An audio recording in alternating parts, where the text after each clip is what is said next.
If you like this video, please be sure to share, like, and subscribe for more exploring the American frontier. Men went to the mountains to get rich.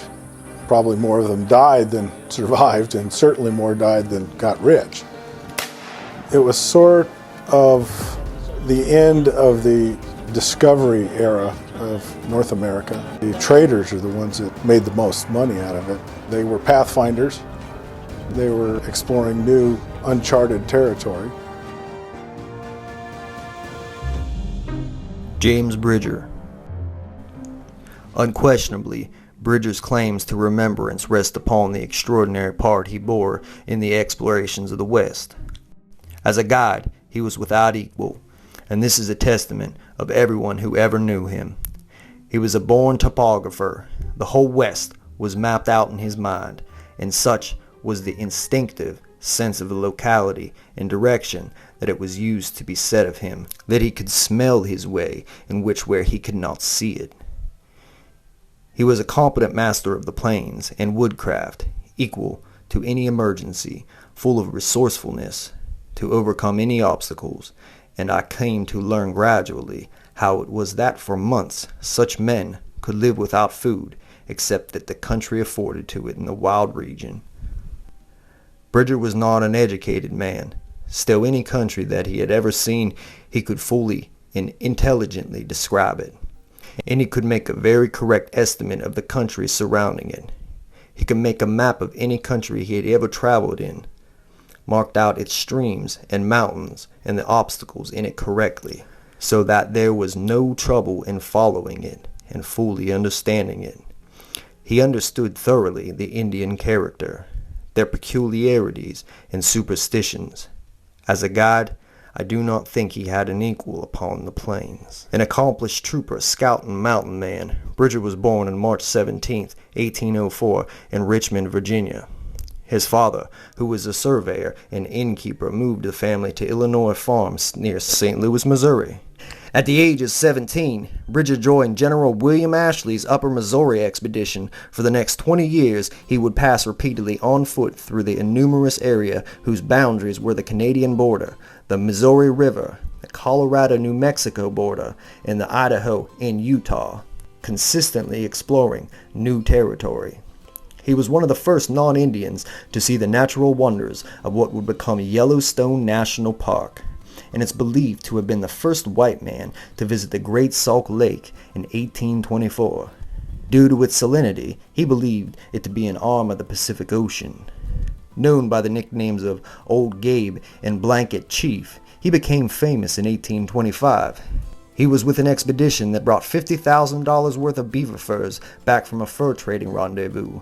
He left the expedition while on the Bad Pass Trail, entering Big Horn Canyon, Montana.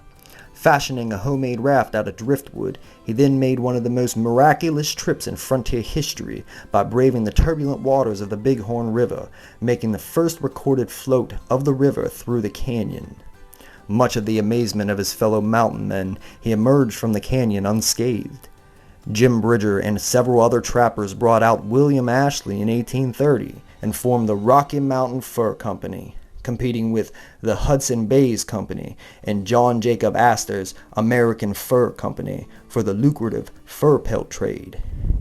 In 1835, he married a woman from the Flathead Indian tribe, with whom he had 3 children. In 1843, he and his partner, Pierre Louis Vasquez, established Fort Bridger on the Black's Fork of the Green River in southwestern Wyoming Territory, planning to trade both with the Indians and the westward-bound emigrants on the Oregon Trail. The fort and trading post was little more than a crude collection of rough-hewn log buildings, but it served its purpose. Unfortunately, his wife died in 1846, after which he married a daughter of a Shoshone chief. In 1850, he married Shoshone Chief Washaki's daughter, with whom he had 2 more children, some of whom were sent back east to be educated. In 1850, while exploring an attempt to find an alternate overland route to the South Pass, Wyoming, he discovered what would become to be known as Bridger's Pass, which shortened the Oregon Trail by 61 miles. Bridger then entered government service as a scout, and his fort was taken over by Mormon settlers. He acted as a scout on numerous expeditions, including the invasion of Utah by Colonel Albert Sidney Johnson in 1857 and 58 and the Utah War. In 1859, he was hired to guide a surveying party sent by the U.S. War Department under the command of Captain William Reynolds to examine the Yellowstone and Missouri River country, as well as their tributaries. Bridger was paid a salary of $125 per month for his efforts. By early September, with Bridger leading the way, the party made its way down the valley of Bighorn River. By September 9th, they were at the mouth of the canyon. It was at this time that Bridger told Captain Reynolds of his river trip some 34 years before. The expedition camped just below the mouth of the canyon for just one night before heading on to the winter camp further to the south, along the Oregon Trail. The next year would see Bridger guide the Reynolds expedition through the greater Yellowstone area. In 1861, he led the Berthold Party that was trying to discover the direct route from Denver, Colorado to the Great Salt Lake. His knowledge of the territory and its Indian inhabitants was unrivaled. The discovery of gold in western Montana would influence Bridger's life throughout the 1860s. A flood of immigrants flocked to Bannack and Virginia City, Montana, following the major gold strikes in 1862 and 1863.